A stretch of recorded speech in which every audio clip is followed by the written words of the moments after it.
Burnout, a management problem before it became an employee problem. Hello and welcome to the 10 Commandments of Leadership podcast, where we educate, equip, and empower emerging leaders with God-thought leadership. And we also present current events and news makers in the light of best practices from the Bible. Yesterday, we talked about sleep as leadership infrastructure. Today, I want to move from the personal to the organizational. Why? Because burnout is often discussed as if it were merely a private weakness. But very often, burnout is a systems problem before it becomes a personal collapse.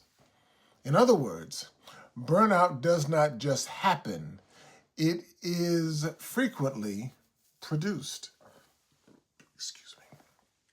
It grows when there is poor planning.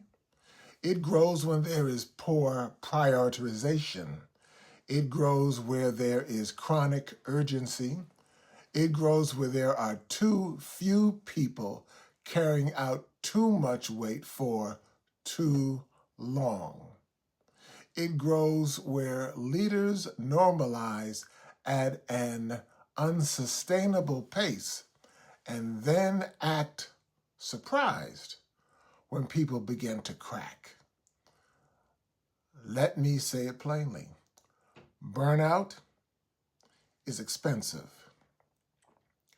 Glassdoor, a popular job search and recruitment platform, reported that employees who mentioned burnout in reviews were 59% more likely to apply for a new job soon afterward.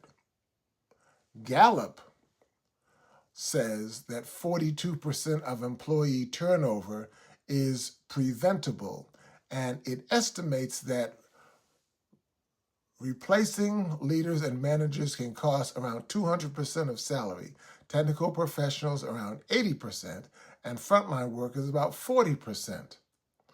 A 2025 study highlighted by the City University of New York estimated that burnout disengagement can cost employers about $3,999 per year for an hourly non-manager and $20,683 per year for a salaried manager.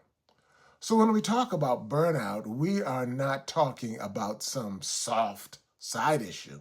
No. We are talking about morale, retention, productivity, replacement cost, and the hidden price of poor leadership design. Burnout is not just painful, it is financially reckless. That matters for EMC squared thinking. That is the egoholism measurement calculator for correction, or EMC squared, because one of the things your framework keeps reminding us is that distorted leadership has a cost. Egoholism has a cost. Poor self-management has a cost. Unsustainable culture has a cost. Eventually, somebody pays. Sometimes the employee pays in health.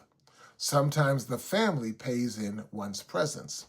Sometimes the company, or the team rather, pays in morale. Sometimes the organization pays in turnover. Sometimes the mission pays in credibility. And here's what I find so striking. We are now seeing a similar design, watch this now, similar design conversation show up with children and teens through social media. In the workplace, for example, people can be over-demanded.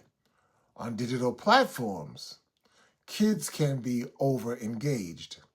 Different settings, but the same excess. Reuters reported on March 25th that a Los Angeles jury found Meta and Google liable in a case over the design and operation of Instagram and YouTube, concluding that the companies were negligent and that their actions substantially harmed a young user's mental health. Plaintiffs in related litigation have argued that design feature, not just content, that these are the issues. It is important because it gives us a broader way to frame the problem. Burnout is often not simply about weak people. It is about strong people in weak systems. And sleep deprivation is often not simply about bad choices. It's about bad designs, bad rhythms, bad expectations, and bad models. So if you are a leader, ask yourself some honest questions. For example, are people fired because the work, are people fired because the work is meaningful and seasonally intense, or are they tired because the system is poorly managed? Are people leaving because they lack resilience, or are they leaving because they have normalized the unsustainable? Are our young people sleeping less because they lack discipline, or are they swimming in digital systems intentionally built to hold attention long after wisdom says stop? Those are not comfortable questions, but they are necessary questions. Burnout is one of those realities that builds slowly and then breaks suddenly. A team can look functional while quietly becoming fragile. An employee can still be productive while mentally packing their bags. A child can look occupied while actually being overstimulated, underrested, and emotionally drained. That's why wise leaders do not only ask, is the work getting done? But they also ask, what is the work doing to the people? Let me say that again. That is why wise leaders do not only ask, is the work getting done? They also ask, what is the work doing to the people? Because if the work is devouring the people, then the system is not strong. The system is sick.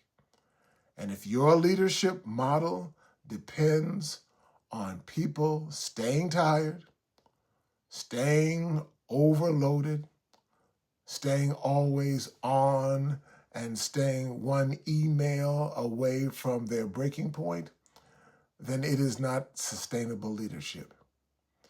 It is just delayed damage. Burnout is expensive. And before it becomes an employee problem, it is often already a management problem. Thanks for joining us today for the 10 Commandments of Leadership and our podcast today. I hope you learned something. I hope this grew you. And I'll see you tomorrow. Bye-bye.